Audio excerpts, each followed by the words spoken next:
The morning air buzzed with the hum of the city waking up. Buses roared past, horns blared impatiently, and the rhythmic clatter of bicycle wheels on uneven pavement echoed through the streets. Tom pedaled steadily, a large canvas delivery bag strapped to his back. The bag swayed with the weight of packages destined for shops, offices, and homes scattered across the bustling neighborhood. Tom loved mornings like this, crisp and alive with potential, but his body groaned in protest. His legs burned from the uphill climb, and the delivery bag dug uncomfortably into his shoulders. Despite the discomfort, he maintained his focus, weaving through the throng of pedestrians and cars with practiced ease. He reached his first stop, a small bakery tucked into the corner of a narrow alley. The aroma of freshly baked bread wafted through the air as he stepped inside. "Morning, Tom," the baker greeted, wiping flour from his hands. "Morning, Mr. Fisher," Tom replied, carefully unloading a box of supplies from his bag. "Here's your delivery. Everything's accounted for." Mr. Fisher examined the package, nodding approvingly. "You're always on time. If only the bigger companies were as reliable." Tom smiled, but a flicker of curiosity crossed his mind. "Do they mess up often?" "All the time," Mr. Fisher said, shaking his head. "Wrong orders, late arrivals, no updates. It's a mess. If it weren't for people like you, I'd lose half my customers." Tom thanked him and moved on, but the baker's words lingered. At his next stop, an elderly woman struggled to open her gate. Tom dismounted quickly and jogged over. "Let me help you with that, ma'am." "Oh, thank you, dear," she said, smiling warmly. "You're always such a gentleman." As he handed her a small box, she sighed. "I wish all delivery services were this personal. I hate not knowing where my packages are or when they'll arrive. They used to say service mattered. Now it's just about speed." Her words echoed the baker's complaint, and as Tom rode to his next destination, he couldn't shake the thought. Customers wanted more than just fast deliveries. They wanted reliability, care, and connection. By midday, Tom was drenched in sweat, his muscles aching from navigating hills and traffic. He parked his bike under the shade of a tree and pulled out his water bottle. Nearby, two delivery trucks honked angrily at each other, caught in a standstill on the narrow road. Drivers shouted, while passers-by glanced at the chaos with irritation.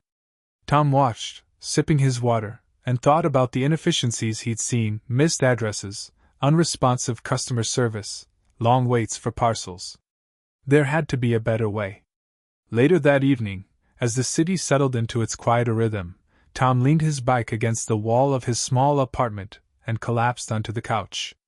His mind replayed the day's events. Mr. Fisher's frustration. The elderly woman's wistful sigh. The traffic jam. Looking at his worn sneakers resting on the floor, he muttered to himself, "There's something here. Something no one's doing right."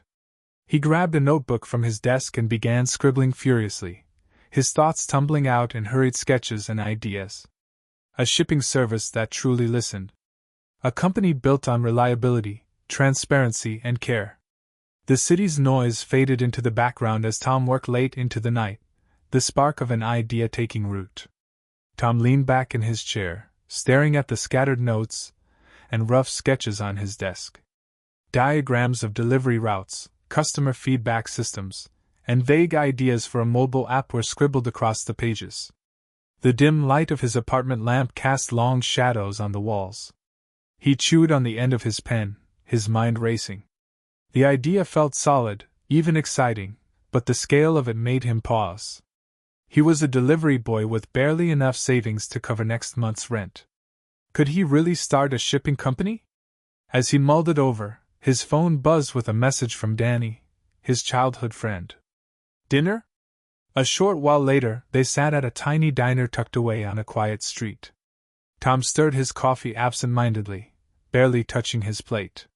"You look like you're plotting something," Danny said, raising an eyebrow. "What's up?" Tom hesitated, then pulled out his notebook and slid it across the table. Danny flipped through the pages, his expression shifting from amusement to curiosity. "A shipping company?" Danny asked. "Not just any shipping company," Tom replied, his voice gaining momentum. Something fast, reliable, and easy for people to use. Customers can track their packages in real time, schedule deliveries at their convenience, and actually trust the service. Danny leaned back, crossing his arms. Sounds great, but you're one guy with a bicycle. I know, Tom admitted. But I see the potential every day. People complain about deliveries all the time. If I can start small and prove the concept, I think it could work. Danny shrugged. It's risky. You'd need money, time, and hard work, I know, Tom interrupted. But think about it. Everything starts small, right? Someone has to take the first step. Danny stared at him for a moment, then smirked. You're crazy. But I've seen you make impossible things happen before. Maybe this will be one of them. Tom grinned. It will be.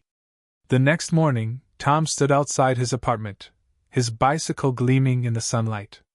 He had scrubbed it clean, oiled the chain, and attached a large basket to the back. His entire savings sat in his pocket, just enough to cover flyers, a phone line, and a few spare bike parts. He spent the day riding through the neighborhood, handing out flyers to local businesses and shop owners. The flyer was simple but direct. Tom's reliable delivery, fast, friendly, and affordable. Call or text? At first, responses were lukewarm. Some shopkeepers nodded politely but waved him off, while others outright refused to listen. Doubt began to creep in, but he kept going, stopping at every cafe, bookstore, and convenience store he could find. By the end of the day, he was exhausted, but he had a small win. A boutique owner had agreed to give him a try. Just one package, she had said. If it's late, don't bother coming back. Tom didn't sleep much that night, nervous about his first official delivery. The next morning, he showed up early, double-checking the address and securing the package in his basket. The ride was smooth, the handoff seamless, and by noon, the boutique owner had called him back. Can you do another one this afternoon? She asked. By the end of the week, he had 3 regular clients. But the work was grueling.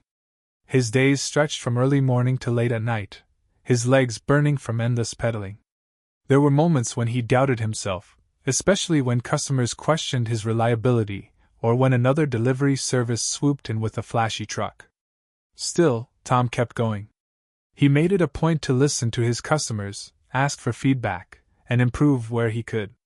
He tracked addresses meticulously, wrote handwritten thank you notes, and kept his phone line open at all hours. Gradually, word spread.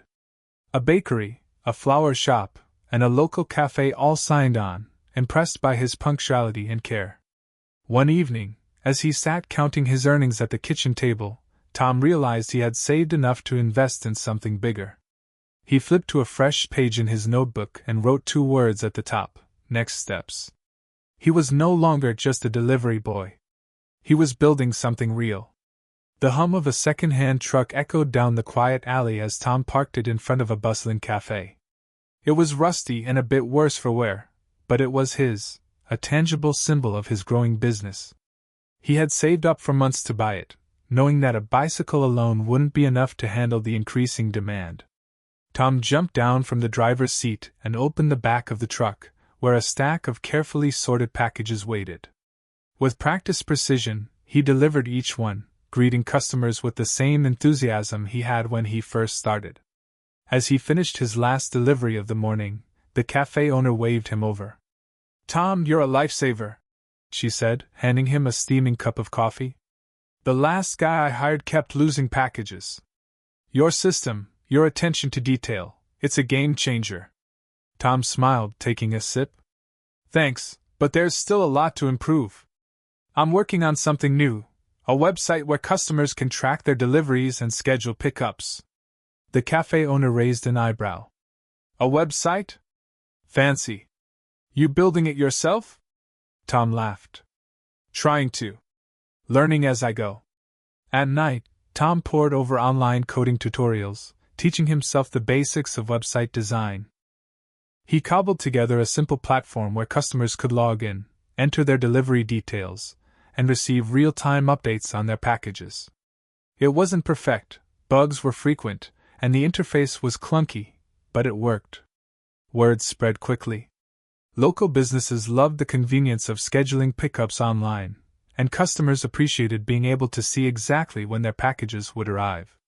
Tom's phone buzzed constantly with new orders, and his truck was rarely empty.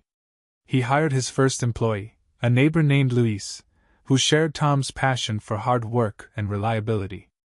Together, they expanded their delivery radius, reaching neighborhoods Tom had never serviced before. Business was booming, but Tom barely had time to celebrate. For every new client gained, there was a new challenge: managing fuel costs, maintaining the truck, and dealing with occasional delivery mishaps.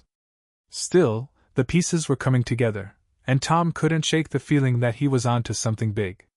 Months later, Tom stood in a small rented office, staring at a whiteboard covered in diagrams, schedules, and goals. His delivery team had grown to 5 people, and the fleet now included 3 trucks, all second-hand but reliable. The office was modest: a few desks, a coffee machine, and a wall-mounted monitor displaying live updates from the delivery management system he had developed. Tom clicked through the dashboard on his laptop, demonstrating the platform to a new client. "Here's how it works," he explained, his voice steady and confident. "You can log in and track your shipments in real time. You'll see the driver's location, estimated arrival time, and delivery status. No more guessing when your package will show up." The client nodded, impressed.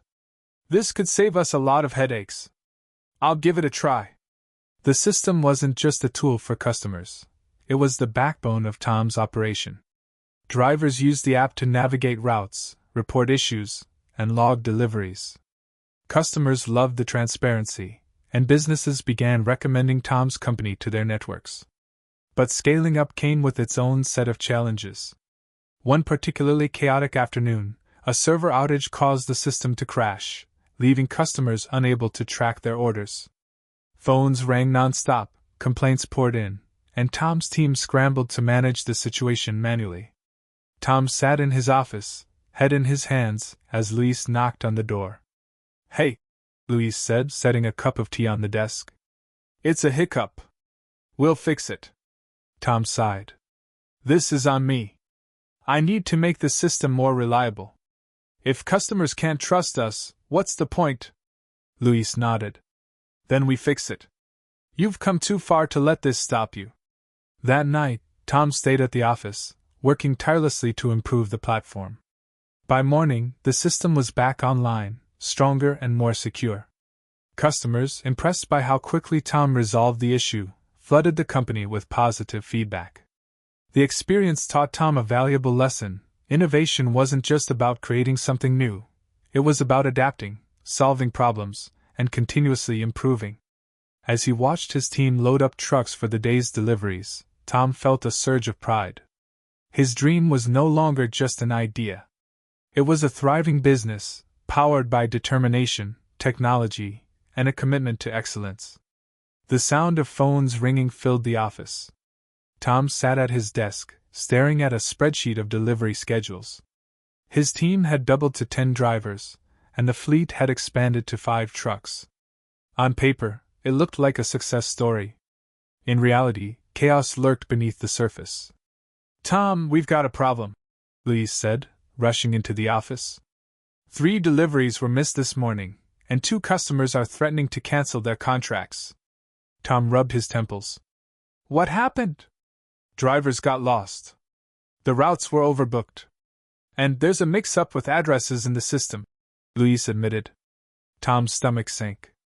He had been so focused on growing the business that he hadn't realized how fragile the operations had become.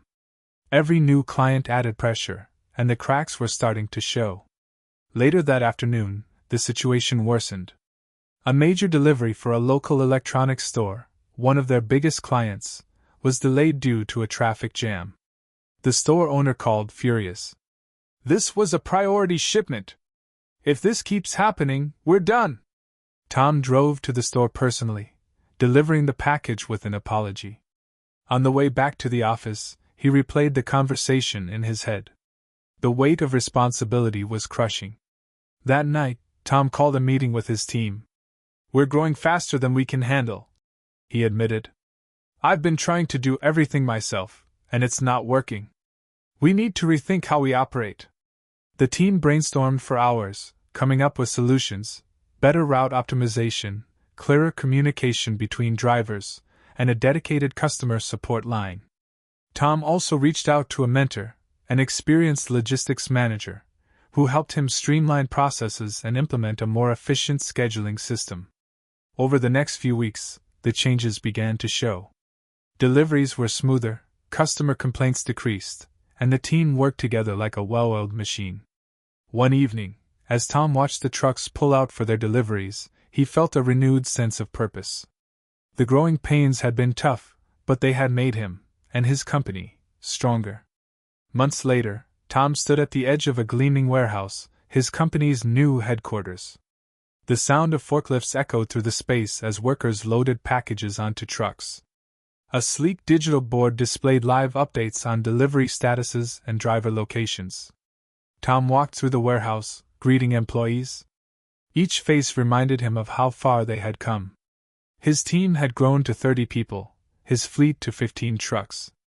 The app he had once coded in his tiny apartment was now a polished, professional platform with thousands of active users. "Tom!" Luis called out, jogging over with a clipboard. "The numbers are in. We just hit our highest revenue month yet." Tom grinned. "And to think this all started with a bicycle." Later that day, Tom met with a high-profile client, a regional chain of grocery stores interested in using his company for same-day deliveries. "Your reputation precedes you," the client said, shaking Tom's hand. "We've heard about your reliability and innovative systems. If this partnership works out, we're talking a long-term deal." Tom nodded, his excitement carefully masked by professionalism. "We'll make sure your customers get what they need, when they need it." The deal was signed a week later, marking a turning point for the company. Tom's brand became synonymous with trust and efficiency. Customers praised the service for its speed and transparency, and competitors started to take notice. Some even tried to replicate his business model, but none could match the personal touch and innovative spirit that had become his company's hallmark. As he watched a fleet of trucks roll out of the warehouse that evening, Tom felt a deep sense of pride. He had built something meaningful, not just a business, but a legacy of reliability and care. The journey wasn't over, but for the first time, Tom allowed himself a moment to savor the view from the top.